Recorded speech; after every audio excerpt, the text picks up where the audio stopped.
What's up everyone, it's Karthik and Money Vest, and markets here rotating back lower as expected because yesterday's rally, as we discussed in our yesterday's market update, was or could be a little bit more short-lived considering the catalyst behind it. So we were really waiting to see whether this rally actually has legs to continue higher or if we're going to see some kind of a rejection. And so markets here selling off, obviously not giving back all the gains from yesterday, but the Nasdaq here down almost 90 basis points or close to 1%.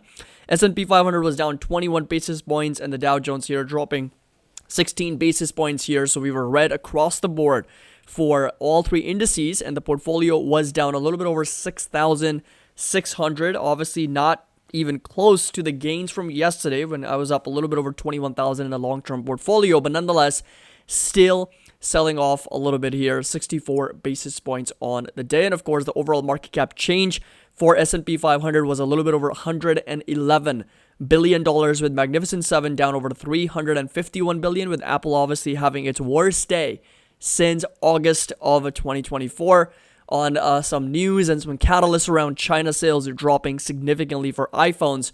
And so it was down over $146 billion, or down over 4%. Nvidia dropping almost 2%, and Tesla also down over 3.3%, along with Google, Amazon, Meta, Microsoft, all of them, the entire Magnificent 7 stocks selling off, and including the top 10 as well. However, there was some liquidity that went over to other parts of the market, especially the banking sector, as well as a little bit more healthcare and technology. So you'll notice Eli Lilly, Berkshire Hathaway, Morgan Stanley was up, Broadcom, Johnson & Johnson. You got Applied Materials, a little bit of semiconductors, a little bit of banks. JP Morgan was higher, Abbott Laboratories, a little bit of biotech and healthcare and pharmaceutical, and American Tower is also pushing higher. But nonetheless, this right here was the entire snapshot where we did see the bigger stock sell-offs in Tesla and Apple, very, very red, with of course these bigger, smaller pockets in energy, in consumer discretionary, a little bit of comm services pushing higher on the day. So this was really a concentrated sell-off for Mag 7. So Mag 7, obviously all of them were red, with Tesla, Apple, Amazon, Microsoft, Nvidia, Google, and Meta. Netflix also down over 69 basis points. They're the ones reporting first among all FANG stocks, going to be reporting next week. So coming over to some of the reasons why Apple sold off as aggressively as it did. So Apple here drops to its worst day since August following reports of China. And the slide comes after the reports on Thursday come from Canalys, a market research firm, which suggested that Apple had fallen to third place in terms of smartphone sales in China in 2024. Behind the homegrown manufacturers Vivo and Huawei. Apple shipped 15% of the 284 million phones sold in China last year, according to the report, but that was down 17% on an annual basis. And TSMC, a key Apple supplier, also on Thursday reported that a smartphone sales forecast for the first quarter that suggested a nearly 6% sequential drop. So we'll find out what the company reports for earnings, but so far it's not looking super great. And of course, we got the inauguration of President Trump right around the corner. So investors are now awaiting the inauguration of President Donald Trump on January 20th, amid heightened speculation over his plans to impose trade tariffs on major economies, particularly in China. And focus also remains on the earnings season, which has started with some very strong numbers from banks. Banks coming in with a string of positive bank earnings. This week, a slew of major tech, industrial, and consumer stocks are set to report earnings next week. And Wall Street did see a short-lived relief from soft inflation data released this week, as other prints showed consumer spending remained strong, as did the labor market. This kept fears of a slower interest rate cut plays still in focus. So that was one of the things that I mentioned in my yesterday's video, that despite inflation coming in somewhat better than what the expectations were on a core basis, it is still pretty elevated, and that's only going to make the Federal Reserve's job more difficult from an interest rate standpoint, especially when you consider the economy is so strong. And we also did get the retail sales numbers. So if you come over to the market calendar under economic calendar, if you remove for low and medium impact items, retail sales came in at 0.4%, actually softer than expected retail sales. For some reason, I thought it was more than 0.6. So 0.4% on a month-over-month basis versus an estimated 0.6. So we came in a little bit softer than what the expectations were for retail sales. And then we also did have the mortgage rates get repriced. So if you come down, you'll notice the 15-year and the 30-year mortgage rates, both of them increased quite a bit. The 30-year actual is back above 7%, and the 15-year mortgage rate is back above 6.2, almost 6.3%. So we're starting to see this move back up. And the 4-week bill auction, 4.24, 8-week bill auction, 4.23. And then, of course, we also did have the initial claims, which came in at 217,000, which was slightly higher than what the expectations or the estimated 210,000 was. But this is still really, really low. I mean, the 4-week average, if you take a look, is still at 212,000. And so I wouldn't be concerned about a cracks in the labor market until after this number, which is the initial claims, is back above 300 to 350,000 for jobless claims. So that's the number to keep in mind for initial claims and, of course, for the labor market. But this right here is going to be the market's MoneyVest index. So 3.28 is where we are, back above 3, obviously, after yesterday's very strong rally. But technically speaking, we've already discussed we are still in the context of a lower high and lower low pattern. So very much in a downtrend, as the 10-year treasuries saw a little bit of a relief back up to 4.6% today. So we're seeing obviously a little bit of a decline from highs of 4.8 back down to 4.6, which is good. That resulted in the markets pushing higher very nicely. However, if we start to recover back to 4.8 or higher, that's obviously going to be problematic for the markets once again. Volatility is back over 16.6, so it was up a little bit over 3%, so stabilizing a little bit. And this is really, bit more heightened volatility. So if you really pinpoint to exactly where we're finding our support now, it's in the 15s and 16s, not in the 11s and 12s like we used to see in a very, very strong bull market. So over here, you'll notice that after 2022, you'll notice that we actually had heightened volatility between 18 and 20. So it was very clear to see that every time the VIX came down, it didn't quite come down all the way to 11 and 12s. It actually stabilized at 18 to 20. So these are all these instances where volatility kind of was elevated, meaning that when the previous resistance becomes the new base, the new support, you have to know that volatility is elevated. And that was in 2022. You'll notice that we were kind of bouncing off of that range for quite some time with very strong support in the 18s to 20s. And then look what happens. This right here is 2023, 2024, pretty much the last couple of years of bull market, and volatility getting crushed down to these really, really low readings, and actually stayed there for a really long time as the markets continue to rip higher and higher. So this was somewhere between 11 and 12. Really, really low reading on the VIX. But then look what happens. This right here is the insane rally in August of 2024 after the carry trade from the Japanese yen. Volatility spikes all the way up to over 36 to as much as over 70. I think it got up to over 68, 69. So that was the high. And since then, you'll notice that we've actually seen only once the VIX come down to as low as 11 and 12. And that was also right before the Federal Reserve meeting. Prior to that, we were finding a new base. And after that, we're also finding a new base. So this is a volatility environment, which is a little bit more elevated than usual, considering what we have already seen in 2023 and 2024. And this is also giving us somewhat very similar vibes to 2022. However, this is the new 15 to 16 base is not anywhere close to the 18 to 20 that we saw back in 2022. But of course, it doesn't take long for us to push higher and then, of course, start finding a base right around here before finally pushing up again. So if that happens, of course, we'll be in a very, very elevated environment of volatility. And of course, that's going to cause the markets to be more vulnerable to any kind of selling pressure, any kind of weakness, even on a technical basis. Something to definitely keep in mind. Now, Bitcoin tops back over $101,000. So we are pushing right back up. Of course, I did pick up a lot of BITX in the portfolio and then sold a call right immediately. If you want access to all the trade alerts, link's going to be down below with that 16% annual discount available for all of you. So just for $24 per month, you'll get access to everything, including the MoneyVest website, all the trade alerts, all the options portfolio updates, as well as investing alerts and engaging with over thousands of traders and investors, and all the members-only private videos as well. So link's going to be down below. We'd love to have you on board.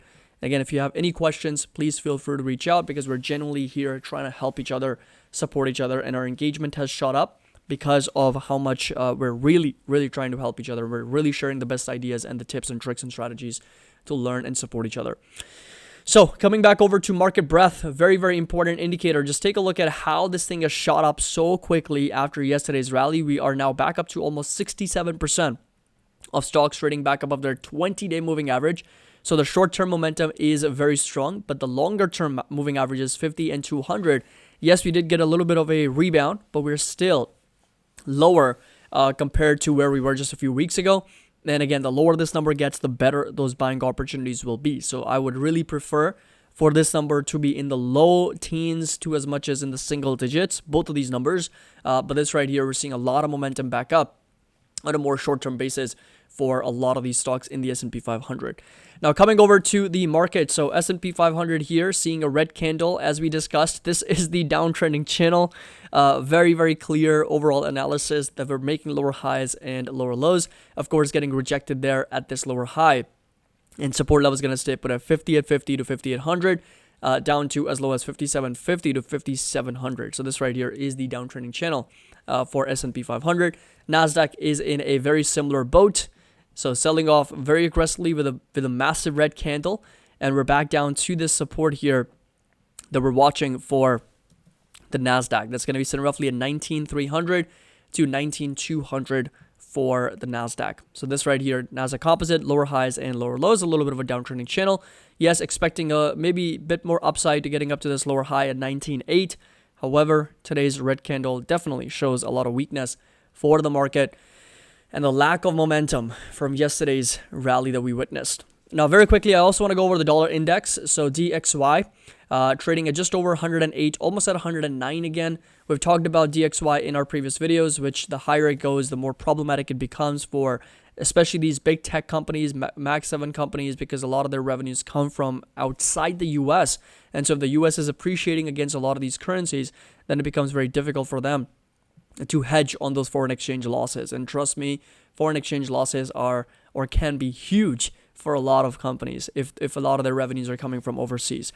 So support level is going to stay put right about here, 106.8. But right now it seems to be in a very strong trend of higher highs and higher lows as it continues to move higher. So this right here is going to be that ascending support and a little bit of a higher high. Maybe we can even make this a little bit more narrow. So if you were to put that right there, that would be the channel within which it's been trading for a little bit. Crude oil prices, I also want to break down. So we're getting up to over $81, $82 per barrel. So this past week, very strong gain of 2.3% as it's coming down to that support at 77 and also getting rejected at this resistance at 81. So this right here is the consolidation that we're witnessing for crude oil right now. Getting up to that resistance of $81, and again, very, very overbought and extended to the upside for this commodity. 16 to 17% rally is what we have seen. This is certainly going to be reflecting in the inflation report that we get in February for the month of January. So that is another really unfortunate inflation outcome of higher oil prices that we're seeing right now. Coming over to Apple. So Apple getting destroyed, as you can see, got up to that resistance and then big red candle coming in, selling right back down. Support level is going to stay at $219, $220. So that right there is going to be that level to watch. RSI, MACD, and the L3 Banker Oscillator, everything getting blown to the downside. And the level that I'm really watching carefully is going to be 219 to 220. So that's a level to keep in mind for Apple. Tesla here getting rejected yet again. So, shouldn't come as a surprise. We're getting rejected for Tesla at this resistance at $429, $430, as we discussed in our previous updates. Yesterday we got up to that level perfectly at 428. In fact, the high for yesterday was 429.80, so a little bit shy of 430. But then, of course, today pretty much getting sold off aggressively down over 3.3%. Coming over to Palantir, and Palantir also finding this resistance to be very hard to break out of. So this right here is a level that we talked about in our previous update. And even though we were expecting maybe some technical rebound for Palantir, and even if we did get a breakout over $70 intraday, Palantir was not able to stay above this level for very long. And of course, sellers stepped in. Take a look at that longer wick on that candle. Sellers stepped in to bring us all the way back down to 69.24. Therefore, we're getting rejected here in this resistance, at this resistance at $70. Sofi, on the other hand, with a very, very nice breakout, actually finally making some higher highs. So Sofi, I would argue, is no longer in a context of a downtrend because it actually broke out of this resistance. 1550 was a level that we were watching, got up to as much as $16.30, and now our pickup from 1375 is now officially up a nice 20%. Of course, we know people that are members in our community that are up hundreds of percentages in SoFi stocks, so super excited and happy for them. And of course, the earnings are coming up. There's a whole separate catalyst for SoFi and why it's actually moving up in the first place as well. The 525 million personal loan deal, it shows continued demand, and there's also a lot of other things, including options expirations that we have to go over for SoFi. So that's going to be covered in a separate video. We'll talk about that in more detail, but next target and resistance all the way up to $17. That's the level to watch for SoFi. Coming over to NVIDIA, and NVIDIA on the day, again, selling right back down, very, very big red candle. It's been very volatile, to be honest. It's been very much back and forth, and this right here is going to be that level to watch for NVIDIA, all the way down to 127. So another really strong area of support, and we're seeing a lot of consolidation for NVIDIA in that range. Advanced Micro Devices also rolling over, down about 1.2%, still in the context of a downtrend, so lower highs and lower lows. And again, support level is going to stay put inside this green rectangle in this area of support for Advanced Micro Devices. So that is going to be that level to watch. Coming over to Meta Platforms, and Meta here also just pretty much consolidating down about almost 1%, still within the context of this rising wedge. Support level is going to stay put at low 600s, down to $580 for Meta. And Netflix here selling off once again. Support level is going to stay put down at $809, $810 for Netflix. Google, on the other hand, also consolidating sideways in that range, as we have discussed. Resistance all the way up to as much as 198. Support level is going to stay put at $187 for Google. Microsoft, on the other hand, getting rejected here at 433, 441. This is the previous resistance that we highlighted on our chart. Support levels all the way down in the low 400s, and right now we're really consolidating sideways in that range for Microsoft.